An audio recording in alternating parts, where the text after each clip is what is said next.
महान लोगों की जीवनियाँ अनेक प्रेरक घटनाओं से भरी होती है। सबका अपना अपना महत्व है। नमस्कार, मैं युवराज विश्वकर्मा। यह कहानी नेल्सन मंडेला की है। मुझे नेल्सन मंडेला के जीवनशैली इस कहानी ने सर्वाधिक प्रभावित किया। नेल्सन मंडेला दक्षिण अफ्रीका के प्रथम श्वेत राष्ट्रपति थे। उन्होंने रंगभेद नीति के विरुद्ध एक लंबी लड़ाई लड़ी, जिसके कारण न केवल उन्हें 27 वर्ष तक लंबा समय जेल में गुजारना पड़ा, वहाँ उनसे कोयला खदानों में काम भी करवाया जाता था। यह कहानी मैंने पढ़ी है और वह मुझे बार बार याद दिला जाता है कि बदला लेने की भावना दोनों पक्षों का नुकसान कराती है। नेल्सन मंडेला को गांधी जी थी, वह उन्हें अपना गुरु मानते थे और उनकी विचारधारा से बहुत प्रभावित थे एवं उसे अपने जीवन में अपनाया भी। किसी को माफ करने की सबसे बड़ी मिसाल आपको आसानी से अन्यत्र कहीं नहीं मिलेगी। सच कहा गया है कि अहिंसा कमजोर लोगों का नहीं, ताकतवर का हथियार होता है। दक्षिण अफ्रीका का राष्ट्रपति पद संभालने के बाद एक बार नेल्सन मंडेला अपने अंगरक्षक के साथ कहीं जा रहे थे और राह में एक होटल में कुछ खाने के लिए रुके। वहां बैठे हुए उनकी नज़र दूसरी मेज पर बैठे एक व्यक्ति पर पड़ी जो भोजन आने की प्रतीक्षा कर रहा था। उन्होंने अपने अंगरक्षक से निवेदन किया कि वहां जाकर उस शख्स को आकर हमारे साथ खाने को निमंत्रण कराए। वह व्यक्ति आ तो गया, परंतु बहुत घबराया सा था।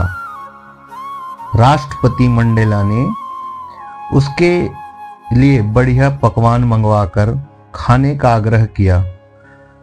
सबने देखा कि खाते हुए उस व्यक्ति के हाथ बुरी तरह कांप रहे थे और वह चुपचाप नजरें झुकाए खा रहा था।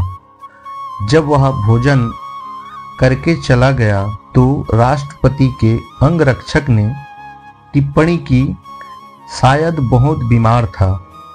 भोजन करते समय उसके हाथ बुरी तरह कांप रहे थे।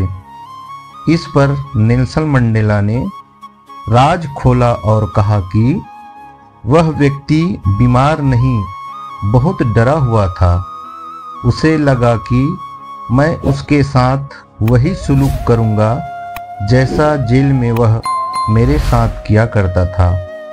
उन्होंने बताया कि मैं जब जेल में था तब वहाँ का गार्ड था और मुझ पर भयंकर जुल्म करता, और जब मैं निढाल होकर इससे पानी मांगता तो मेरे सर पर पेशाब कर देता। अब मेरे हाथ में सत्ता है, तो उसने सोचा कि शायद मैं उससे बदला लूँगा, परंतु बदला एक ऐसी भावना है जो कौम को एकजुट करने के बजाय बर्बादी की ओर ढकेलती है। गांधी जी कहा करते थे कि आँख के बदले में आँख पूरे विश्व को अंधा बना देगी।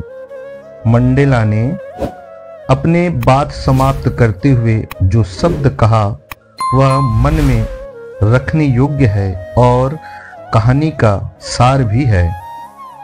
उनके अनुसार कमजोर शख्सियत वाले व्यक्ति क्षमा करने को टालते रहते हैं, जबकि मजबूत व्यक्तित्व के लोग क्षमा करने में देर नहीं करते। ताकत रखते हुए भी माफ कर देना सबसे मुश्किल काम है। परंतु सबसे अच्छा काम भी वही है।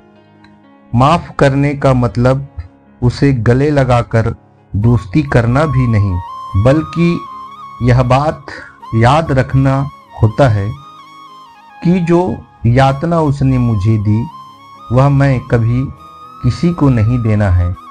राष्ट्रपति मंडेला चाहते तो उनका एक वाक्य काफी था। उस गार्ड को फांसी के तख्ते पर पहुंचा सकते थे, पर उन्होंने ऐसा नहीं किया। ऐसे विचारधारा वाले लोग ही समाज और सम्मान के हकदार होते हैं। यह कहानी अच्छी लगी हो तो लाइक, शेयर, सब्सक्राइब करें।